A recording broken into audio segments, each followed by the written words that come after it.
I was holding a fishing rod when they flew the drone in. 5 minutes later, I wasn't a man enjoying a peaceful Saturday by the lake. I was an environmental criminal. At least, that's what the HOA president's camera crew wanted people to believe. Let me ask you something. What would you do if someone tried to take your family's legacy by pretending they were saving the environment? Because what started as a weird encounter with a woman in designer sunglasses turned into a social media smear campaign, fake contamination reports, construction on my own land, and eventually, federal court. All in the name of green living. My name is Travis Collier. I'm a professor, not a fighter. But they picked the wrong guy. Because this lake, it's been in my family for generations. And I wasn't about to let a professional scam artist in an HOA blazer steal it in front of a camera crew. If you've ever tangled with a shady HOA or watched your neighbors get hypnotized by a good lie, you're going to want to hear this whole story, because it's not just about a lake. It's about fighting back when the system tries to rewrite the truth. The lake, the legacy, and the lie. I grew up thinking peace looked like the surface of a still lake. My grandfather used to say, "The lake knows everything. You just gotta listen." And for the longest time, that was true. Every Saturday morning, I'd sit at the edge of the water, coffee in hand, rod in the other, and feel like nothing in the world could touch me. That lake, our lake, was more than scenery. It was our story. My grandfather was a geologist, spent 30 years documenting the mineral layers and ecosystem like it was the Mona Lisa. When he passed, he didn't just leave me a property, he handed down a mission, a legacy. Protect this lake, keep it safe, keep it studied. And I took that seriously. I built my life around it, became a professor of geology and water conservation at ASU, used the lake for research, respected its rhythms. It's not a man-made pond or some backyard koi feature. It's a natural, spring-fed jewel in the middle of Arizona desert. Crystal clear, full of rare birds, desert fish, and family memories. And for 3 years that quiet held, until a drone hovered in my fishing view. At first I thought it was a curious tourist or maybe some kid playing around, but then she showed up. Becca Langston. HOA president, self-proclaimed eco-queen, wearing a green power suit like she was about to arrest me on behalf of Mother Earth. And behind her, a guy with a camera rolling like this was the pilot episode of some reality show. "We're surveying for an environmental event," she said like she owned the place. No hi, no neighborly smile, just entitlement, polished and broadcast ready. I stared at her, trying to wrap my head around it. I said, "This is private land." She smiled. "Travis, I think you misunderstand. This lake is too important to be controlled by one person." At that moment, I realized I wasn't dealing with a concerned neighbor. I was dealing with someone who had a script. The folder she handed me, filled with fake data, bad science dressed up in fancy charts, numbers that made no sense to someone who's taught water testing for years. It was like watching a toddler draw a rocket ship and call it NASA approved. That's when it hit me. She didn't care about the lake. She didn't care about the science. She cared about the optics, about the land, about the leverage. And I knew deep down I wasn't just guarding a lake anymore. I was about to go to war over the truth. By the way, if you've ever seen a neighborhood get hijacked by HOA politics, hit that like button. Drop a comment if you've got a wild HOA story. I'm reading every one of them. And if you're into real-life David versus Goliath stories, go ahead and subscribe. You're going to want to see how this one plays out. Because what happened next wasn't just petty neighbor drama. It was organized deception, a scam wrapped in eco-jargon, and I had no idea just how far they were willing to go. Next up, how a fake environmental report and a well-timed YouTube video almost cost me everything. Becca Langston, green queen or corporate con artist. You ever meet someone and instantly feel like their smile is a rehearsed performance? That was Becca Langston. She wasn't your average overachieving HOA president. No, she had branding, a signature shade of eco-green, a collection of designer sunglasses that probably cost more than my monthly mortgage. And she talked like a TED Talk that never got invited. Sustainability is a mindset, Travis. Lady, I just wanted to catch some bass. When Becca moved into Desert Hills Estate 6 months ago, she came in like a wind turbine in a windless town. Her husband, Marcus, a construction contractor with suspiciously smooth boots for a man who builds things, barely said a word. She, on the other hand, made noise. Emergency HOA meetings, community vision boards, so-called green initiatives that conveniently raised property values near her lot and mysteriously left mine buried in red tape. Still, I ignored her. Because honestly, I had tenure, my lake, and an espresso machine that got me through most mornings. I didn't think someone in a Gucci visor and a clipboard could actually threaten 30 years of geological legacy. I was wrong. You see, the moment that drone hovered over my lake, I should have known. I'd been scouted. And when Kyle Morrison's video dropped, geology professor whores water while community suffers, I realized I hadn't just been scouted. I'd been cast as the villain. That video was edited like a hit piece from a campaign ad. They chopped up my words, used dramatic music, slow zooms on my face, even color graded the footage to make me look sinister. Suddenly, I was the face of Arizona water greed. A man who apparently sipped coffee while children walked miles in the desert for a glass of water. People were emailing my university. My students were reposting it with the caption, "Is this our prov?" And the comments section? Brutal. But here's the kicker. This wasn't an accident. Becca had planned it. I started digging. I looked up Arizona Green Living, the organization she supposedly ran. The name was everywhere. Facebook groups, online petitions, a logo with a cactus in a teardrop. It looked legit, but it was a shell. No staff, no tax records, just Becca and a very strategic incorporation date, exactly 3 weeks before she moved into our neighborhood. It gets better. Her husband, Marcus? He'd filed a building permit for a so-called eco-resort that just happened to include a natural lake amenity front and center. Guess which lake? That's when I stopped calling her neighbor and started calling her what she really was. A professional scam artist wrapped in recycled paper. But don't take my word for it. There were posts from Nevada and California. Same playbook. New name, new HOA, fake eco-crisis, manufactured public outrage. And then, boom, land acquisition, profit, van. So was Becca the Green Queen, or was she just the newest face of corporate theft wrapped in environmental buzzwords? I already knew my answer. Stick around, because in the next part we dig into how viral lies almost destroyed everything my grandfather built, and how I started fighting back, one click at a time. When neighbors become strangers, you ever get the feeling that someone's smile means something completely different than it used to? That was me, walking down my own street after Kyle Morrison's video dropped. A week ago, the Johnsons waved and offered me zucchini from their garden. Now, they pulled their dog in a little closer and gave me that, "Oh dear, it's the water hoarder" look. One lady I'd never spoken to before, Martha, I think, actually muttered shame under her breath when I passed her on the sidewalk. I didn't even know she knew my name. Apparently now, everyone did. I wasn't Travis the geology professor anymore. I was that guy. The selfish one with the secret lake. The man who cared more about trout than toddlers. Let me tell you, that shift, it hits harder than any lawsuit. People who once asked about my research started talking about me like I was some kind of desert baron. One neighbor posted a comment that said, "I knew he was weird when he started building that compost bin." Really? That was your red flag? It's wild how fast a neighborhood can change. The same people who clapped at the 4th of July block party barbecue were now signing petitions to free the lake.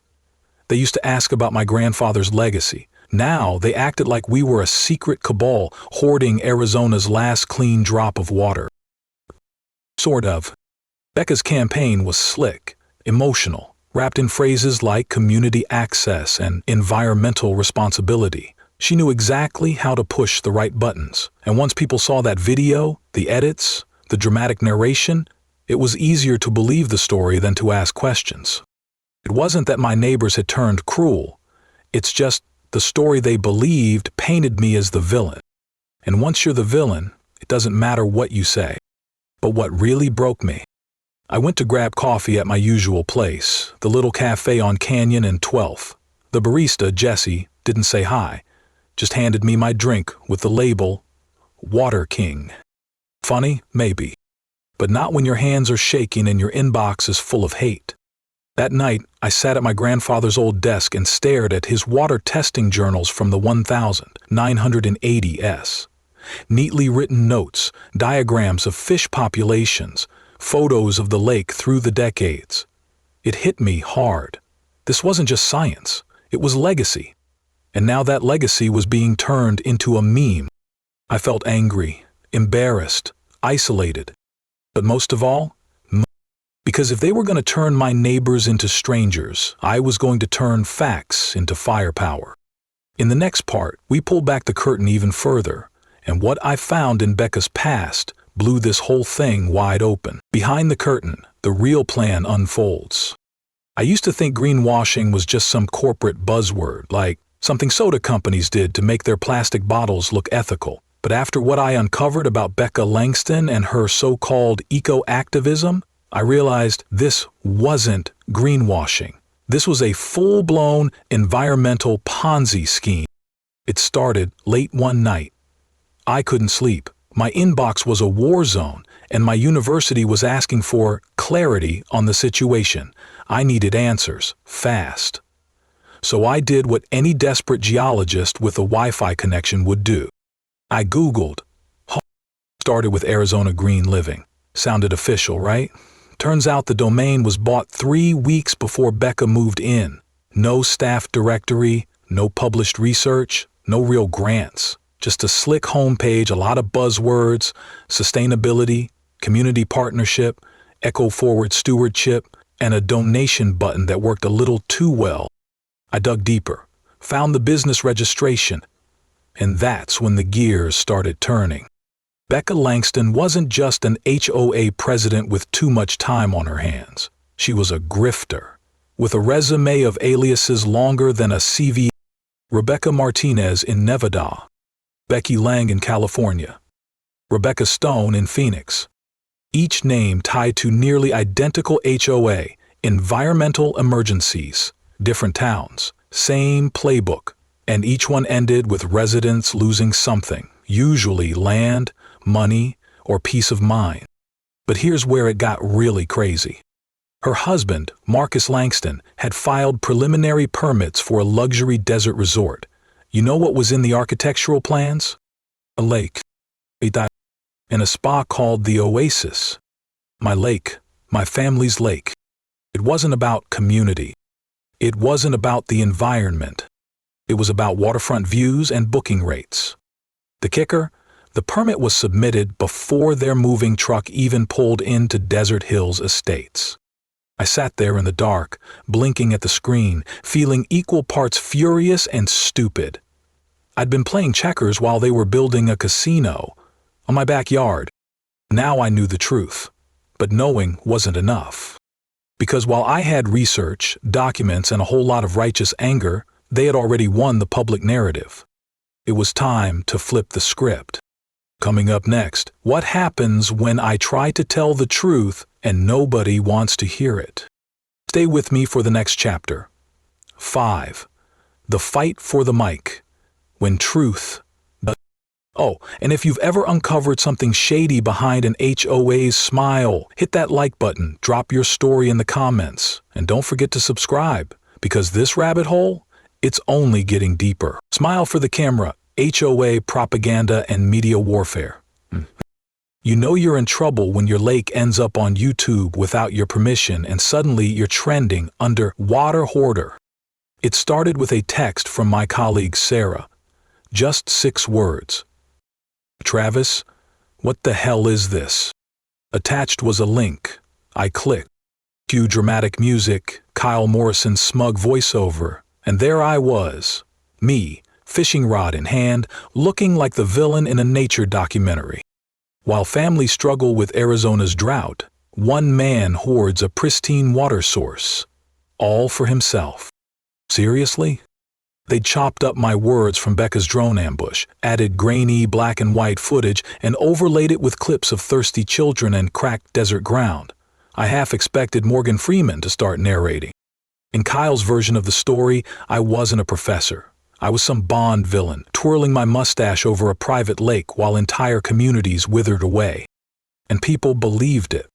The comment section was a mix of outrage, activism, and conspiracy theories. Some accused me of poisoning the water. One guy said I was secretly bottling it and shipping it to billionaires. I wish I was making that up. But the worst part? It worked. By the end of the day, Save Our Desert Lake was trending on multiple platforms. There was a petition with over 800 signatures, a GoFundMe to liberate the lake. Even local news was getting involved. And right at the center of it all, smiling behind her designer eco-glasses, was Becca Langston, Arizona's self-declared Green Queen. She wasn't just winning the PR war. She'd turned it into a parade. I watched one of her Instagram lives. Professional lighting, a potted cactus for aesthetic, and a full-on monologue about how unchecked private ownership of natural resources is the real climate crisis. She even used terms like aquatic justice. Aquatic justice. It was infuriating and weirdly impressive. The production value was solid, the narrative was airtight, and the public was eating it up like gluten-free granola. So there I was, sitting at my kitchen table, surrounded by real data, field notes from my grandfather, water quality samples, and I couldn't get a single word in edgewise. Because in 2025, the truth doesn't go viral. The drama does. But here's the twist. What Becca didn't know was that I wasn't just a scientist. I'd been a teacher for 17 years. And if there's one thing I know how to do, it's explain something so clearly, even a hostile crowd starts nodding. So while she was crafting hashtags, I was building a case. One that would start to crack her perfect narrative wide open. Next up, 6. The comeback. How facts found a microphone. The trap. How we beat them at their own game. It started with a single email. No subject line, no signature, just one sentence. Check the incorporation date for Arizona Green Living. I almost deleted it. I thought it was spam, but something about it felt too precise to ignore. So I did what any stressed-out, over-caffeinated geologist with a vendetta would do. I started digging. Becca's eco-nonprofit had been incorporated exactly 3 weeks before she moved into the neighborhood. 0 staff, 0 funding history, no environmental track record. It was a shell, a pretty one, with logos, social media, and even a donation page, but a shell nonetheless. I texted Danielle Harper, my old college friend turned environmental law bulldog, and said 5 words. You, me, full war mode. She cleared her schedule, told me to meet her with everything I had. And when I walked into her law office with 2 boxes of records and a flash drive of raw emotion, she gave me this look like, "Oh honey, they messed with the wrong nerd." What followed was part legal strategy, part spy movie. We laid a trap. I called Becca, told her I'd been reflecting, that I was ready to collaborate, that I'd seen the error of my selfish, anti-community ways. She bought it. Actually, she drank it like green juice on a Sunday brunch. Becca agreed to come by for a private lake planning session with Tiffany Chen and some guy who introduced himself as a community integration consultant, which is apparently HOA speak for guy who helps steal your land while smiling politely. What they didn't know, my house was wired. Danny had helped me set up discrete audio and video recorders, legal in Arizona, bless that 2-party consent loophole, and coached me on how to ask the right questions. I didn't accuse, I invited. And they sang. They talked about the resort Marcus was developing, They mentioned the $5 million 0 cents projection for the first 3 years. They even laughed about how no one checks HOA authority unless they lose their dog or their driveway. It was disgusting. It was gold. Then Becca, sweet Becca, looked me dead in the eye and said, "Travis, you'll be remembered as the professor who finally gave back. Once we finish the community transition, this lake will be the crown jewel of Desert Oasis Resorts." I smiled, nodded, even offered lemonade. Meanwhile, the trapdoor was already creaking open beneath her designer flats. The footage we captured that afternoon? It wasn't just a smoking gun. It was an entire burning arsenal, complete with time-stamped conspiracy, financial intent, and explicit confirmation of premeditated fraud. We handed it over to the state attorney general's office on Monday morning. And the moment they saw the footage, the mood changed. Suddenly, I wasn't the subject of a social media war. They were. And what came next? Well, that's a story worth sticking around for. Up next, 7. Courtroom and Closure. The Fall of Desert Hills Queen. And hey, if you've ever smiled at someone while secretly filming their downfall, just hypothetically of course, smash that like button, drop a comment, and make sure you're subscribed, because the end of this story? It is personal. Courtroom fireworks. From HOA meeting to federal prison. I didn't expect the courtroom to smell like coffee and old carpet. But there I was, 3 rows behind the prosecution table, clutching a yellow legal pad and a half-smashed granola bar, trying to act calm, while Danielle Harper strutted into federal court like she owned the whole building. And honestly, that week she kind of did. The media called it the Desert Lake scam. The prosecutors called it a multi-state conspiracy. And the judge? Well, he didn't say much at first, just sat there, watching, like a hawk waiting for a mouse to twitch. But Becca, oh, she twitched. She walked in with her army of lawyers, wearing a gray blazer that screamed, "I'm innocent and misunderstood." Right up until Danielle hit play on the recording from our little backyard compromise session. The lake will be an exclusive resort feature. Environmental concern is just the story we tell. There it was, her own voice, crystal clear, calm, confident, criminal. You could have heard a pin drop until the judge slowly leaned forward and muttered, "Play that again." And so we did, twice. Then came the witness parade. Roger from the HOA treasurer's desk, testifying how he was pressured into approving funds for fake reports. Kyle Morrison. Yes, even that Kyle. Admitting on the stand that he had been fed a narrative and used like a social media missile. He even looked over at me and said, "Professor Collier, I'm sorry man, I had no idea."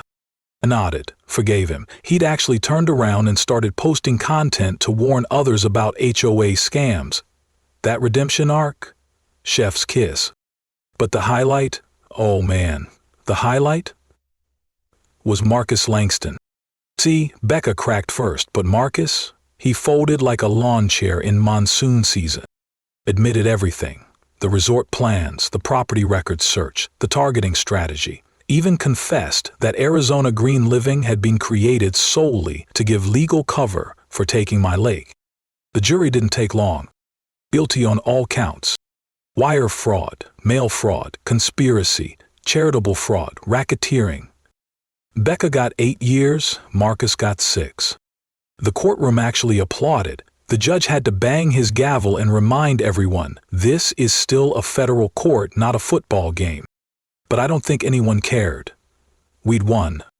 And more than that, we'd exposed an entire blueprint for fraud that had been quietly spreading across the country under the mask of green living and community values.